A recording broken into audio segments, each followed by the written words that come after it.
বন্ধুরা মেলাতে গেছিলাম, এটা নিয়েছি, কেমন লাগছে কমেন্ট করবে বন্ধুরা, কেমন লাগছে। আর তোমরা মেলাতে কে কেমন ঘুরছো কমেন্ট করবে। আমরা মেলাতে ঘুরে এসেছি, এখন এই বাড়িতে এসেছি। দেখো আমি 6টা কাপ নিয়েছি,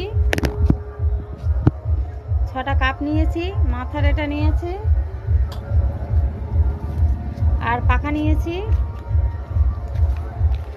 তোমরা কে কি কিনেছো কমেন্ট করবে একটু বন্ধুরা। পাখা নিয়েছি 3খানা, পাখা আছে অবশ্যই, তাও 3খানা নিয়েছি। আর আমাকে কেমন লাগছে একটু কমেন্ট করবে,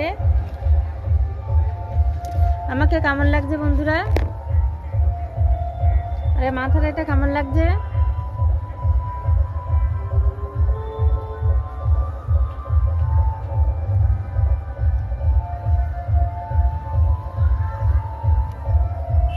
টাটা সবাইকে, সবাই মেলায় খুব এনজয় করো, খুব ভালো ঘোরো। আমাদের এখানে ফাংশন শুরু হয়ে গেছে, আমরা এবার ড্রেস চেঞ্জ করে ফাংশন দেখতে যাবো। তোমরা সবাই চলে আসো আমাদের এখানে ফাংশন দেখতে, সবাই চলে আসো। সবাইকে টাটা, শুভরাত্রি।